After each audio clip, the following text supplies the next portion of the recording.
What's up guys, in this video we're going to be going over the Roblox Studio material generator. Roblox Studio just released their new generative AI. Their generative AI consists of two different parts. They have their material generator and then their AI script generator. Today we're going to be going over the material generator however, so let's get right into that. In order to start, or get it I should say, you need to go over to the file right here in the top left. Click on that and then go down to beta features. When you open up beta features, you need to scroll down until you see material generator. You can click on this little check mark right here and you can see that this enables the AI material generator, which allows you to generate any PBR material you can imagine using text input. So now you can go ahead and save. Roblox will prompt you to restart Roblox Studio. This is perfect as it allows it to install and download whatever beta feature it needs to install or download. So you can go ahead and click on restart and that'll be perfect. So now when Roblox is up and ready again, you should see the material generator right up here next to the material manager inside of the home tab. If you don't see it, that means you're probably in some other tab or just that you didn't install the material generator. So make sure that you're in the home tab up here. You did install the material generator in the beta features and you have it right here next to the material manager and the color. So now in order to properly test this, we need to add a part into our workspace. So go ahead, add in a part with this button right here. You can press Ctrl and 3 at the same time or click on this button up here to scale the part. So now we're just going to scale this up a bit, make sure we can see it.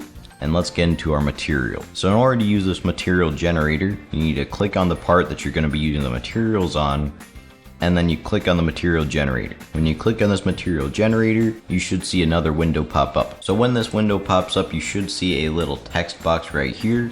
This is where you're going to be able to describe your texture that you want, and the generative AI will go ahead and make that for you. So as for me, I'm going to make a, let's see, realistic wood plank.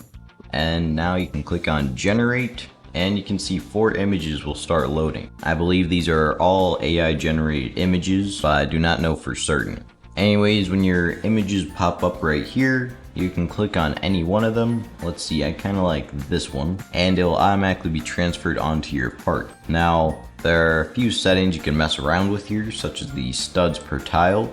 This will increase or decrease however many studs or texture or detail you want on your tile here or floor. And then there is the pattern. You can set organic or non-organic. I like non-organic personally more, but it really depends on the type of texture you're using. Here you can change the name. Right now this one is named realistic wood plank material. Otherwise you can name it to whatever you want to. And then you get to choose the base material. So the base material is important for material variants. You need to make sure you have one, so you click on this little drop down menu right here and you can select any one that you want. I recommend going with one that's similar to it, such as the wood or wood planks texture I have here. Now you get to save and apply variant, and boom. You can see this is now a material on the part. And you can always go over to the material folder or box right here, I should say. You can click on the little triangle here to open it up and your texture will be right here. So in here you can change the base material, the color map, everything about it.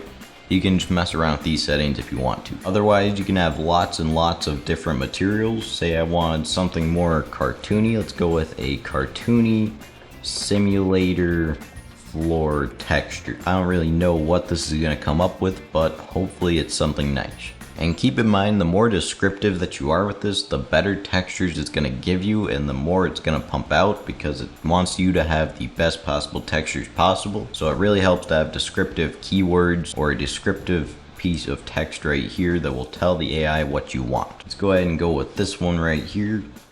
That looks pretty cool. Another thing I really like about this is that somehow it makes it look 3D, even though you can see by looking at the side that is not 3D. In my opinion, this is super cool. I like it a lot. So a cool thing to keep in mind is that when you do click save and apply variant, is that if I were to add in a new part that's completely different from the one that was the wood texture, I can go into the material variant right here in the properties, click on the drop down right here and change that to my realistic wood plank material, and it'll go ahead and do that. So you can use any material that you make with this on any part that you want to, which is pretty cool and pretty useful. Anyways, that's about it for the material generator. If you guys like this video as much as I did, make sure you like, subscribe, and comment down below your ideas and things you've done with this material generator so far, or that you're gonna do. Goodbye. Actually, before you go, let me just use the subscribe texture. The subscribe texture. You heard it here, guys. Make sure you like, subscribe, and comment down below for more tutorials. Goodbye.